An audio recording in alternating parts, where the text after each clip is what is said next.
Evening, guys. Welcome back to Real Reds Talk, a fan channel dedicated to Manchester United, and this is your breaking news show. Joining me today to give their opinion on these articles, we have the Mancunian Boomer, Sam McCabe. How are you? We're going hard with this Boomer line now, aren't we? Like, just He's going to turn it into a boomerang that's going to come straight back at you, Nick. It's going to hurt. One day. I'm waiting for it. I'm getting insults from a fetus. Oh. I'll take that as a compliment, mate. I got ID'd for a scratch card of the week. I'll take it. Did you win anything on it? No, one fuck all on it, as usual. We also have the leprechaun tickler, Adam Gray. How are you doing? Pretty good. I don't know if is that legal? Is that illegal? Like, I don't know. They're not of age, are they? I mean, they're not underage, are they? Leprechauns? No, they're an endangered species. No. Anyway, as always, we've got a lot of stuff to discuss today. Apparently, Casemiro is in line to start against Everton on Sunday. Donny van der Beek has been granted permission to leave in the January window. A few quotes have come out from Anthony Martial in regards to the Manchester derby on the weekend, and we're going to be talking about Cristiano Ronaldo potentially leaving in January as well. But before I do, just a quick one. I was checking the analytics before for the watch time from subscribers. We had 62% watch time hours from non-subs compared to 38% from current subscribers. So please subscribe to the channel if you haven't already. Join the community. It's slowly becoming a really, really good channel, and that's because of you lot, and the sky's the limit. So thank you very much to everyone for the support. We really appreciate it. Yeah, also drop your opinions in the comment section as well as we go through these stories. Obviously your opinions as important. So yeah, make sure you get in the comment section. We're going to start off with Casemiro, lads. Apparently Casemiro set to start against Everton on Sunday. I'm not sure why it's being leaked out already. I think that's fucking ridiculous, but that's Manchester United for you. And contrary to suggestions, Casemiro was wanted by Ten Hag once he was made aware he was willing to leave Real Madrid. He preferred to move for Casemiro and push for a deal over United's attempt to sign Adrian Rabiot. So two separate pieces there from James Ducker from The Telegraph. But it's a really good article, so check it out if you've got the time. Obviously, Scott McTominay started on Sunday. Adam, will go to you first on this. And most people would have agreed with that decision pre-match due to his form. But looking at the player Casemiro is, what he's achieved in the game, is this the right time now to give him a run out in the team? Yeah, I think it's probably the best time now. McTominay probably warranted a drop in now at this point, just to get the new guy in. We've seen glimpses of how good of an actual passer he is as well against I forget who they were actually playing, but for Brazil, I think he gave the assist, was it to Neymar? It was over the top, nice long pass, yeah. So he has that in his locker, and we all know McTominay certainly doesn't have that in his locker. A stat came out, I think, that the United board were looking at, that he does less running than McTominay, but it's because he knows where to actually position himself. Yeah, I didn't get that. I did not get that at all. Like, I didn't get that either. But this guy, he's won it all. He's been at the most successful club side in kind of world football. He's gone on probably and been a key part of one of their most successful periods in Europe. So yeah, he definitely deserves a start at this point. And I think it's good to get a bit of rotation now. I hopefully see a bit of rotation going into the next game.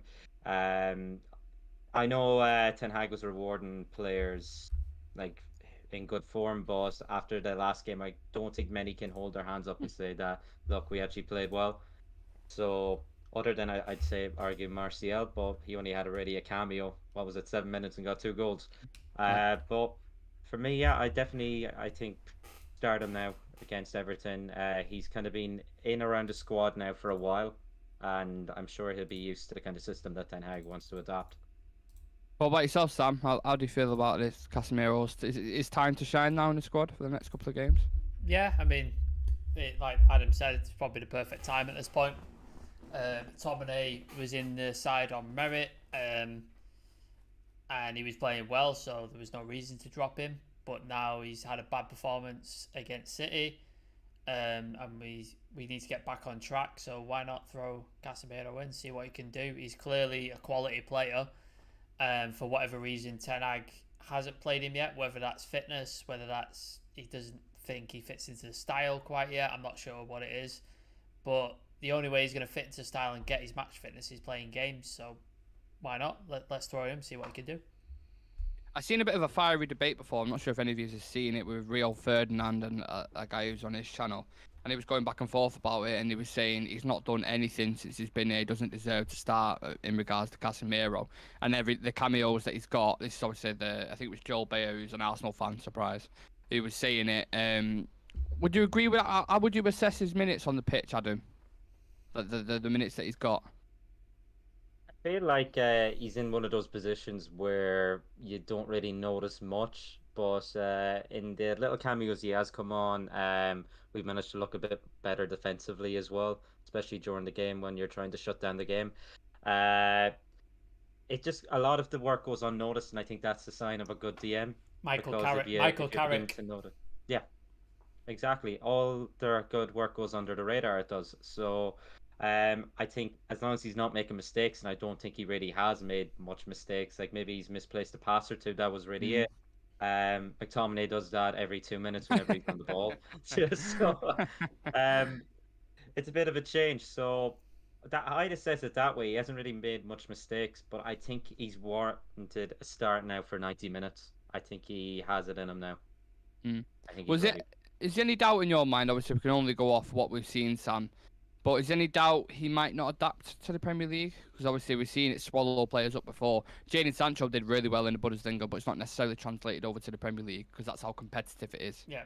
No, I don't think you win. What has he won? 5 Champions Leagues? 4? Yeah. I don't think you Got win that many. man of the match as well in the Champions League Exactly. final. I don't think you get to that level and not be able to adapt to a different league. I think we when we first got Rafael Varane, like injury issues aside, there was a couple of games where he looked shaky. Do you remember, like in the early days? Yeah. Because he wasn't playing consistently, and now he's playing consistently. Rafael Varane with Martinez, they've looked untouchable up until the City game, obviously. But like before that, they looked untouchable, unbreakable. They were fantastic form because you got consistent games. And I think Casemiro will be the same. I think he might not look at his scintillating best against Everton, but maybe the next game he might look a little better, and then the game after that look a little better, and then maybe like 5-6 games in, you'll see the Casemiro that was at Real Madrid pulling the strings, winning Champions League, man of the match in the finals and stuff like that. You'll see that guy. I just think it's a matter of game time, getting to know his teammates. He's already got familiarity in Fred. He obviously, and Varane behind him. And Varane behind him. He's got Ronaldo in the team. He obviously can communicate with Bruno, with Dallo, because they speak Portuguese. So it should be easier for him to bed in, I think. Obviously, the Premier League's very intense, very quick. It's very different to La Liga. But I think when you're that level of quality, I don't think it's going to be hard for him to adapt. Jadon Sancho was a phenomenal talent in the Bundesliga, but he didn't really, like, what did he win in the Bundesliga? Do you know what I mean? I think it was just a DFB Pokal, to be That's fair, what I mean. So the like, German Cup. they weren't smashing Champions Leagues, they weren't smashing the Bundesliga, like it wasn't a phenomenal thing. Whereas Erling Haaland, as obviously he was in the Dortmund team, absolutely smashed it, and he's gone to City and just hit the ground running, smashed it out of the park. Some players take time, some players don't adapt, some players just hit it the ground running, so it just depends what happens. And I think, yeah, Casemiro's obviously going to be one of those players who's going to take time to get running, but once he's up and running, I think you ain't taking him out of that team. So essentially, what we're saying is Casemiro's a grower, not a shower. Is that what we're saying? Exactly. All right, then. Let's move on to a player who's not growing very much. Donny van der Beek. Apparently, he's been granted permission to leave Manchester United in January. Ajax and PSV are both interested in signing Donny van der Beek. A January loan move abroad is likely, apparently. I'm going to start calling him Donny needs a fucking break because we honestly, what has happened to this lad's career? Like, it's just completely collapsed, hasn't it, Adam? I don't know unless there's things happening behind the scenes that we don't know. It feels like that, doesn't it? Yeah, but we leak stuff, and so surely something would have come out. So it's hard to actually say what is going on. It's a bit annoying. I think the best thing he needs to do is actually leave on a permanent deal. Yeah. If he wants to rejuvenate his career, it's probably what's best for the lad. Whether that's in England or back in the Netherlands, who knows? I'm sure the likes of Ajax would consider taking him back. but he's going to have to take some I pay mean, cut. they've It's got. going to be the big thing. I mean, I actually got the fucking money, the amount of money they got out of us this fucking season, didn't they? So And they'll probably take him back for half the price yeah, as well, exactly. won't they? Like, Considering what's... fucking got a lot, 150 They won't million even out of want us to offer this that. season. Jesus. They were complaining about spending 20 million on Ocampos, that they sent them back when after they agreed 20 million deal. They're like, no, that's a bit too much. So they sent them back. Then they're like, oh no, we'll actually loan you. So they ended up getting them to come back then. So he basically went to Amsterdam, flew. He never even left the airport. Went to Amsterdam, back to Sevilla, and then back to Amsterdam. That's a Like, yeah, fucking this is a joke. club. Like, yeah, they don't like spend the money. They don't. This club, so I doubt that they'd actually spend that much in taking him back. But there is a target in the Dutch league that know we're going to get into. So there could be a potential deal there. Well, let's just jump into that, Sam. Could there be a potential deal we could look at with Donny and Cash plus Gakpo? Because I think Gakpo's rumoured to be about 35, 45 million, I think it was, in the summer transfer window. We obviously didn't go for him then, but there's been loads of talks surrounding him, saying we're still in talks. He's got the same agent as Erik ten Hag. Could that be a deal we could look at? I think if Donny was gonna go to I don't think if he's gonna go back to the Eredivisie, I think he goes to Ajax. I don't think he goes to PSV. Rivalry, I don't see it happening. He made his name at Ajax. I don't think that would go down too well. So I think if he's going to go back to the Eredivisie, he goes back to Ajax. So I think that's kind of a moot point at this point, like trying to exchange him for cash to PSV. If we want Gakpo, just pay the money. It's not that much. It's 35, 40 million. It's worth a punt. For a player who's doing very well. His stats are great. We wanted him. He's got the same agent as Ten Hag. So just pay the money and just get it. As far as Donny goes, like, I really don't think he's had a fair shake of the stick his entire Manchester United career. Like, he was brought in and he wasn't wanted by Ollie. He was brought in because Van der Sar made him available for a good price, and the Glazers like, here you go, here's your midfielder. And Ollie's like, well, that's not what I was after. I needed this player. I needed DM. I was like, well, you've got him now, so there you go. And Ollie didn't fancy him, and then Ralph didn't fancy him either. And now you think, oh, Ten Hag's coming in, he's definitely going to play him. He thrived under him. We was actually joking about that, weren't we? Towards the end of the season, we was actually laughing about it, joking, saying, can you imagine? He's not fancying him for whatever reason. I don't know what that reason is. Like Adam said, maybe something's happened behind the scenes. Maybe some has gone on. We don't know. For the best, I really hope that Ten Hag, in like say in 3-4 months after the World Cup, Ten Hag brings him into the team and he starts playing fantastically. But I don't see it happening. As much as I'd love it to, because I do like the kid. I think he's great. I think he's a fantastic player. He just hasn't had his chance at United. But for the good of his career and the good of his own sanity at this point, it's probably best just to go restart your career and get yourself going again and have a really good career outside of Manchester United, because it just hasn't worked, sadly, as much as I'd like it to have been. Let me lay out a hypothetical situation for you. And let's say we start playing in Europa League games and cup games and stuff like that. Where would you play him if he starts getting a run of games? What do you think is his best position, and why? Talk to me about that. He said a number 8, didn't he? That's what he said when he was speaking to, is it Rio? Rio. He said he can play 6, he can play 8, he can play 10, but his favourite is the number 8. So what Eriksen's doing now, pretty much, yeah. So if that's what he's saying is his favourite position and where he's best, and I think that's where he played for Ajax as well, didn't he? He played at number 8. He played as a 10 as well, quite a lot. Okay. For Ajax, or like a false. He's played false 9 as well. He's played fucking everywhere, as Ajax players do. Ajax players can play net probably, couldn't they? So, I'd play him if he wants to play number 8. Try him out at number 8, like you said in the Europa League when Eriksen needs a rest. Try him out in there. Yeah. Cup games, like see how he can do. Because what's the harm? Like, what's the alternative? McFred. Like, yeah. Would you guys be opposed to, let's say, I don't know, Casemiro, Donny, Eriksen, midfield 3? I'd be down with that. Eriksen in the 10, Donny as the 8, Casemiro sitting. Yeah, like if Bruno. Because obviously you never had that proper protection behind you, have you? Like in the past couple of years. If you have Casemiro as that anchor, it frees up Donny then, and him and Eriksen, I think together, they're both very intelligent players. Surely something could work there. And you've got a more solid centre back base now as well with Martinez and Varane. So whereas previously you had fucking Maguire and Lindelof, which was calamitous. So I think you've even got more sort of base to sort of come off there as well. But yeah, like if Bruno needs a rest, why not? Stick Eriksen in there and then put Donny in. I think Donny is kind of fallen victim to Christian Eriksen. I don't think even the manager expected him to hit the ground running like this and be hands down one of our best players. I think he's been averaging 8 out of 10 at most games. So I doubt he's actually, thought, he is going to be in my kind of long term plans. Because what age is the guy? Is he 31, 30? I think about 31, Eriksen's isn't he? 30. I think. 30. Okay, so he's not as old as I initially thought. Casemiro, innit? Casemiro's age. Yeah, Casemiro. Yeah, so you're looking at that midfield, like particularly them two, as you say, Casemiro and Eriksen. They could be in the midfield for the next 3-4 seasons easily, and they have it in them to do it. Especially with the passing ability, you see the likes of Luka Modric. They may have lost their pace, but as long as they have the dribbling skills and the passing ability, then they're good enough to play, even at the age of 37. So. But I think Donny's kind of fallen victim to that. I don't think we expected Eriksen to be this good right now. So I think that's what's keeping him out of the team a lot of the time as well.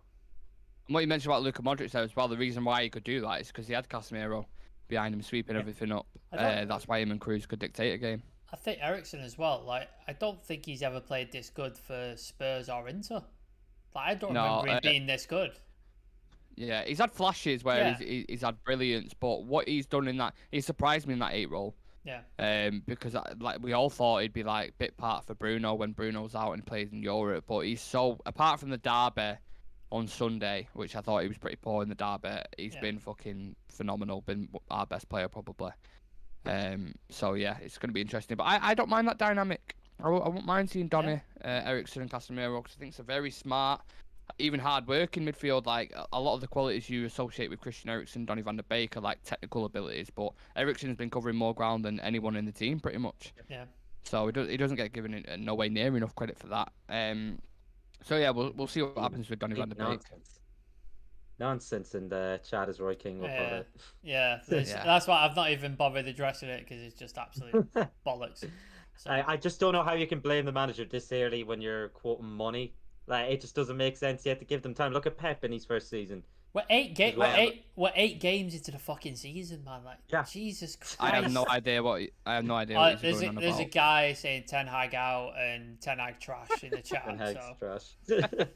He is definitely a Liverpool fan, and if you are a Liverpool fan, you're gonna get smoked by Rangers tonight. So suck on that. Anyway, let's move on. Anthony Martial's been talking to the media about the game on Sunday. He says, I would have preferred not to score and win this game versus Man City, but it's always good to come back on the grass and score. We are really frustrated. We're going to give everything to come back for the next game. I feel good, but unfortunately I was injured and could not play a lot of the games this year. For sure, his performance, I don't know why it says his performance, but for sure, the performance versus Man City can help launch my season. I've got my own goals that I'm looking at, so that's from Anthony Martial.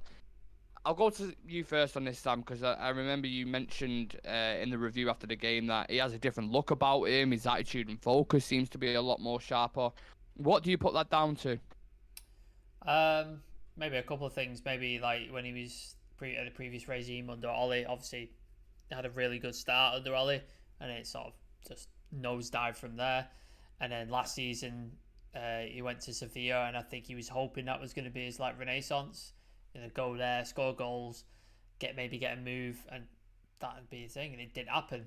So he's come back to Manchester United. We've got a new manager in, and Ten Hag's obviously either spoke to him or took a look at him and thought, I can do something with this guy. I can make something out of him. And he's obviously given Martial confidence to start playing like the Martial we've seen previously when he scored 20 odd goals. So I think the new manager helps, and then obviously brought new players in. So he's got new supply lines in Antony, Sancho, Eriksen, Casemiro's coming to the team as well. So he's got new players around him. So I think all of that has boosted his confidence. And then when Anthony Martial's confident, you've seen what he can do. Like, he's a fucking phenom. We saw his debut against Liverpool. Like, that goal was just... That sums up Anthony Martial on a plate. That done it, really. Yeah. Doing, what was it, 2-3 players he did, and then fucking bending it into the top corner. That is Anthony Martial. And when he's on form and when he's on song, he's untouchable. He's a fantastic player. That's the problem. You have to get him confident. You have to get him believing in himself. And I think that's what Ten Hag's very good at. He's a very good man manager. He's very good tactically. And he's very good at getting the best out of players that most people think aren't that good or don't do well. Like, for example, we've mentioned it a million times, Sebastian Haller, Dusan Tadic, Ajax and stuff like that. So I think that the manager is the major factor. Obviously, players around him. And then being given the faith. We saw in pre-season, Ten Hag was like, no, you're my guy. Put him in number 9. And he was scoring goals for fun, and then unfortunately got injured, which happens in football. It's like it just happens. And then we saw that interview. I think I put on the Instagram. There was a couple of quotes from different things from that James Ducker article, and one of them is Anthony Martial's chomping at the bit to play once he's like finished. He's over his injury, and he came on at City, and you saw it in his face. You saw it in his body language. He scored 2 goals, obviously, and that penalty was fucking amazing penalty. What a penalty that was. Fantastic penalty. So yeah, I think that's all contributed to him, and hopefully now he goes on and continues this. I think he'll get run out on Thursday, and then hopefully he starts on Sunday as well against Everton, which should be good. You look at it from a statistical point of view, Adam, he's got 2 goals in 80 minutes, I believe, so similar conversion rate to Erling Haaland. Who needs Haaland when you got Anthony Martial? If he stays fit, and that's a big if, obviously, because he's had his injury issues, do you think he could be a massive player for us this season? Hands down. He links up the play, especially in the forward line, probably the best. He's hold up play, dropping deep, letting the wingers kind of run on beyond as well, is probably the best that we have. He works probably best with his back to goal at times, and he likes to kind of spin the defender too. It's something that Ronaldo just doesn't have the pace to do it anymore. He will drop deep, kind of do the hold up play, but he can't turn and run and get back into the box. Martial can. I think one kind of point last season, I think under Ragnick, I think it could have been Rashford's goal. Martial came on. I remember a lot of fans were unhappy with him, but he picked up the ball kind of on the middle left kind of side, ran in, played it through to Cavani. Cavani squared it then. But him taking the ball and running at the defender is what made the chance, and we hadn't been doing that all game. And that's what he has in his locker, and it's he offers something different than everything else. He's better than Rashford at it, and he himself said it's his preferred position, playing straight through the middle. So if he stays fit, he's our best option, hands down. And I do think we need reinforcements in that kind of area as well, because as you've seen, once he gets injured, we kind of like our forward line doesn't look that great. The link-up play looked a lot better against City when he came on as well. As we know, our forwards weren't kind of playing that well. So he's probably our best option at the club right now, which is why you got to wrap that Achilles, do whatever. Like, just make sure. Tinfoil, ice, fucking everything you've got, cotton wool, all that kind of stuff. When Ten Hag talks about him, he seems to always mention pre-season. He says he was really good in pre-season, really, really good in pre-season. So he seems like obviously he is the guy who we wanted. Didn't kind of expect the injury, and that kind of fucked up his plans a little bit. He had to play Rashford through the middle and switch things up tactically. But what about across the attacking line? Could you start him on the left? Like if players out of form, let's say someone like a Jadon Sancho, could we start him on the left-hand side, Anthony on the right, maybe whoever it is up top? Let's say we play on Thursday night against Ammonia. We could go with Ronaldo, Martial, Anthony. Could we do something like that, Sam? You think? I think Anthony Martial is best through the middle. I think that's where he needs to play. If you want different options on the left, maybe stick Rashford there if Sancho's not playing that well. I think Rashford is better off the left than he is down the middle. I think that's his better position. You've got Anthony for the right-hand side. Sancho can also play there. I would have liked another winger to come in the summer, but obviously a striker as well. But it didn't happen because I just don't think Ilang is up to it. I don't think he's good enough as an option. Palestri's not had any game time, so I don't know if he's up to it either. Is he gone out on loan? Yeah, Sunderland. Yeah, so he's no longer there. Doing alright as well. Yeah, he's doing decent.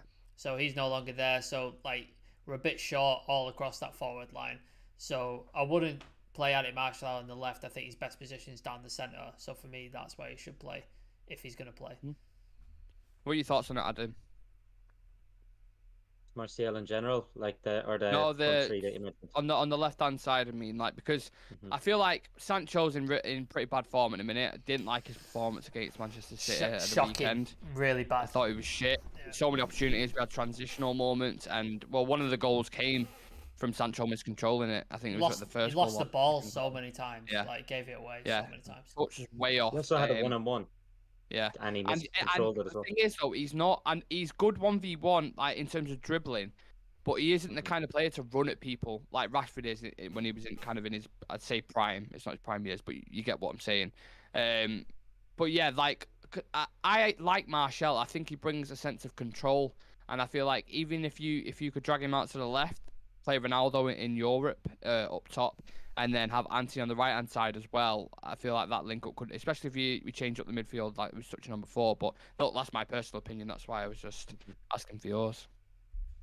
I personally kind of probably on Thursday I'd give him a go on the left, just get a few more minutes in because we know we don't want to kind of rush him back into straight 90-minute games, Mm. especially kind of aggravating the injury that he had in the past. So I'd maybe start him against Ammonia and maybe give him maybe an hour, see if he's up for it for the hour.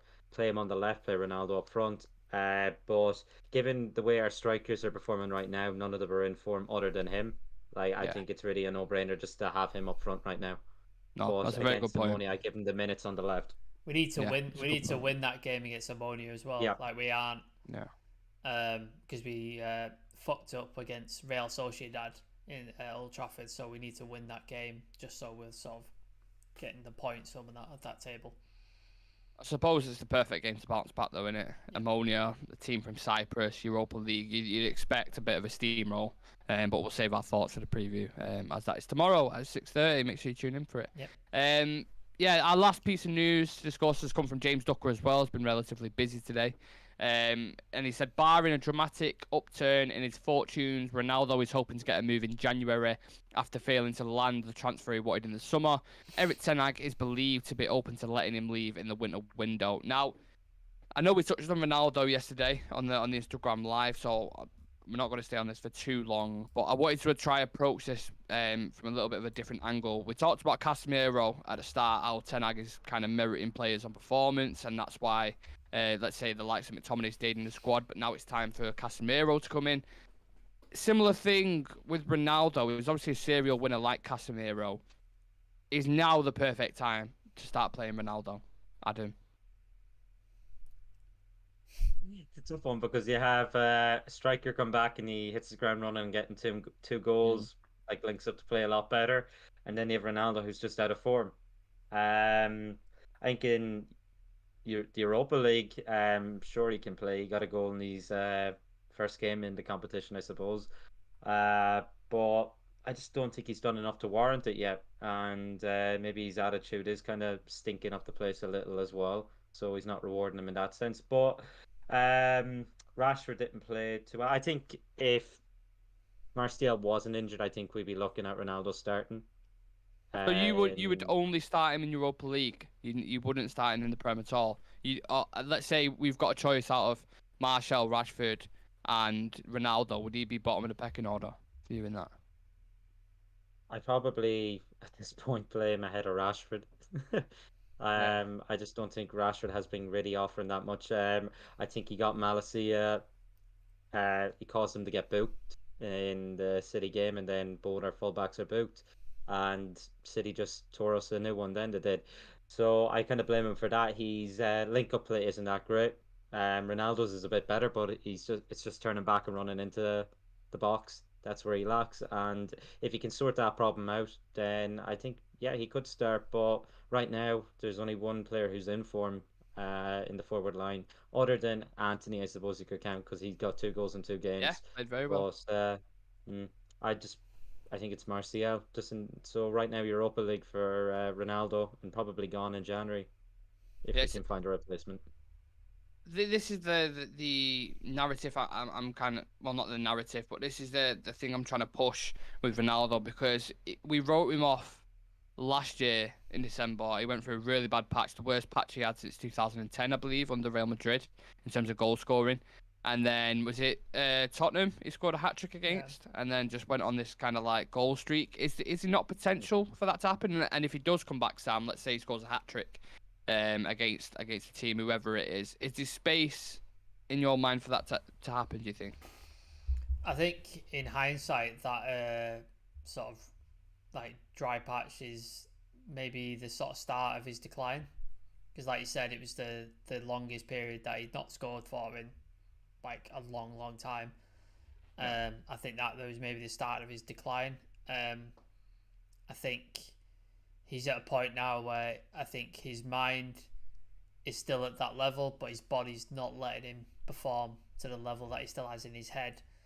And I think that's the struggle that a lot of footballers get to. They start, like, I think Gary Neville mentioned it. He said he was still wanting it, but his body just couldn't do it anymore. And that's when he knew he was finished, because his body couldn't do what he wanted it to do. I think that's Ronaldo's getting to that point now. I think his body is starting to slow down. He's starting to not be able to do all the stuff that he was doing previously. And I think hopefully he gets his move to, I don't know where, like Sporting Lisbon, I think would be very romantic. Nice way to end it. Go back there, finish your career at the club you started at. I think that'd be a fantastic way to end his career in the Champions League normally as well, because you're normally in the Champions League spot. So I think that'd be fantastic for him if he can go there in January. Good send off for Man United. I think that'd be the perfect end. But I think if you're gonna play Ronaldo in the current United team, you have to change the way we play. I think Ten Hag wants all these forwards to be more fluid and work hard. Mm-hmm. And Ronaldo doesn't fit into that. If you're going to play Ronaldo, I think you have to adapt and pretty much play a target man. Just leave him up top, running around the box, and just ping balls into him, whether that's crosses or slide through passes or something like that. And because if he gets those opportunities, he'll score. But you just can't do all the other work that I think Ten Hag requires out of his forward line. So I think if he wants to bring Ronaldo in, he's going to have to change his tactics. He's going to have to change the way we play. I don't see Ten Hag doing that just to accommodate Ronaldo, which is why he's not played. I think that's why he's been on the bench consistently. So hopefully he gets his move in January. We all say bon voyage and thank you for everything, and he gets to go right off into the sunset. And what a great career. I've seen a lot of people and a lot of pundits, should I say, even Roy Keane himself. I agree with a lot of stuff Roy Keane says, but I didn't agree on this, what he was saying. He's people always talk about pressing. It's like a buzzword, blah, blah, blah. And that's the way the modern game is now, though. Look at how Man City play. Look at the way they press. 5-6 men. Liverpool. Like counter press. Yeah, Liverpool, look at the way they've had a bit of a meltdown this season. But usually they press like hungry, mad dogs. A lot of teams do it. Lower teams do it as well. Brighton did it when Potter was there. Brentford do it to an extent as well. Like loads of teams, like even the lower teams are pressing, so you have to adapt. And back in the day, like let's say for example, when Cristiano was at Real Madrid, they could afford to have one man who's not, you know what I mean? Like you said, leave him up top, target man, play him in behind, a fox in the box, that kind of stuff. But now you've even got like Haaland presses, Bernardo Silva, like Foden, all of them collectively. And that's the way the game's going. It's 110% from every single player. You can't lack in percentages across the squad, because we've seen what effect it happened towards the end of last season, and we saw the effect at the start of the season when we played Brighton and Brentford. So I don't subscribe to this theory that he's a goal scorer, so he should be. And you think, all right, well, any time he's played, the only time he scored is this season or in the recent months is a penalty against Sheriff in the Europa League. That's it. Apart from that, he scored on the 5th of June for Portugal, I think it was, and then May for United. So, look, he is a goal scorer, but I just think he's at the wrong place at the wrong time in his career. That's my personal opinion. But just as a last kind of question, because I want to get a clip from this, are you absolutely certain that Cristiano will leave in January and he will not perform for us to the level that you think? I don't think he leaves 100%, because obviously it depends on who comes in. Give me a percentage then, Sam. Like 70, 75, something like that. And you don't think performance-wise he can improve on that? Unless we change our tactics, unless we change the way we play. Okay. If we stick with the way we're playing and the way Ten Hag set the team up and stuff, no. If he changes his tactics and the way he plays, Maybe, yeah, I can see him scoring a lot of goals, but I don't think he does. I don't think he changes it. Yeah. Adam? I'm probably sitting on the fence there, 50-50. It depends if we Ooh. can actually Sitting get on the somebody fence. in. Yeah, Ooh. I know.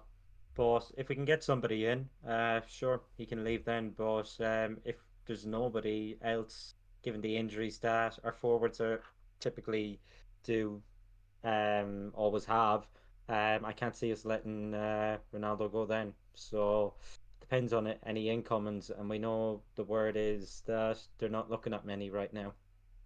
Yeah, pulling the purse strings from what we're hearing.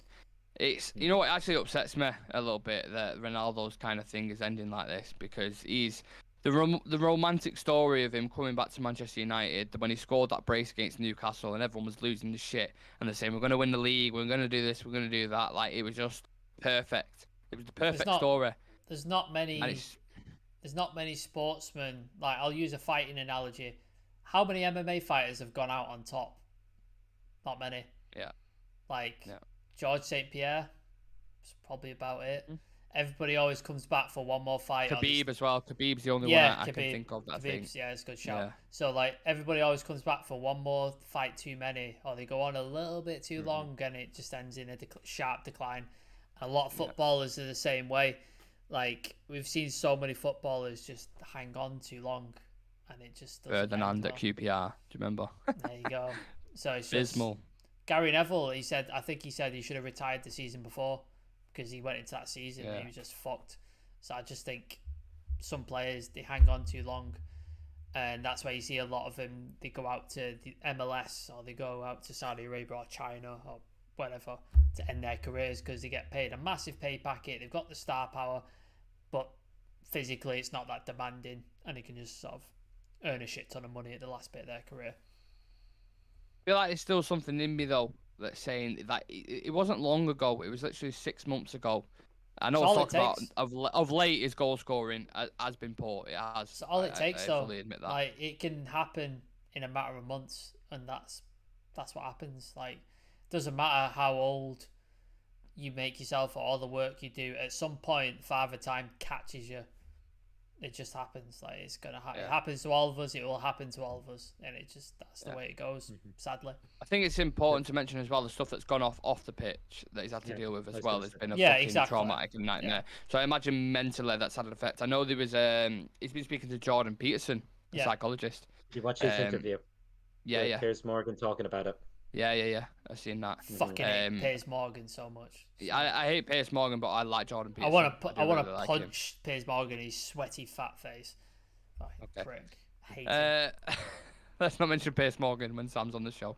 But yeah, look, it's important to remember stuff like that as well. Because yes, he is Cristiano, and he's never really associated with being as a human being. But at the end of the day, he's a human being. So the things he's had to deal with off the pitch, it's not been very nice.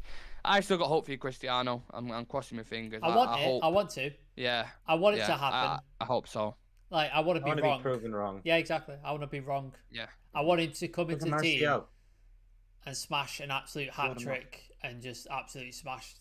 Like, when we play Liverpool next, I'd love it if he came on and scored a hat trick. It'd be fantastic. I hope I prove wrong. It's been a long time, Adam, innit, since we've heard Sue. It has, yeah. That mask has a load of dust up there right now. Yeah. I'm hoping he's not dusted though. So He's on it. He's on it today. I'm Well- sorry I had to do it. No, it's all right. We'll leave it at that. Hope for Cristiano. Let's see what happens. Let me know in the comment section if you're watching this live or if you're watching it later on what your thoughts on Cristiano Ronaldo, what you see the future for him in the next couple of months. If you see him going in January, if you see him getting back into the team, let us know. There's a lot of nostalgia and emotion into it when you talk about Cristiano. So, yeah, we'll end it on that, lads. Thank you to everyone for watching. Thank you to the lads for joining me. Make sure you subscribe to the channel, like the video, follow us on socials. All the socials are at the bottom of the graphic there, or just head to the description link. And we'll be live tomorrow at 6:30 for the, I was going to say Sheriff preview then, for the Ammonia preview. And then live on Thursday for the watch along. So make sure you tune in, turn on the notification bell, and we'll see you in the next one. Peace. One more thing. There will be some special stuff coming because Adam is coming to Manchester in a month or so. So there's going to be and then Severe will be in Manchester. So we're gonna do a Real Reds in person, as many people as possible. Obviously, Shreyas and Dan are in India, which sucks that we can't bring them over as well. So keep an eye out on the channel for that. It'll be fun. We'll do the tour of India in the future. There we go. Not with the size of them scorpions that I've fucking seen there. Not a chance. They can come to England. Oh, right. Cheers, guys. We'll see you in the next one. Peace. Peace.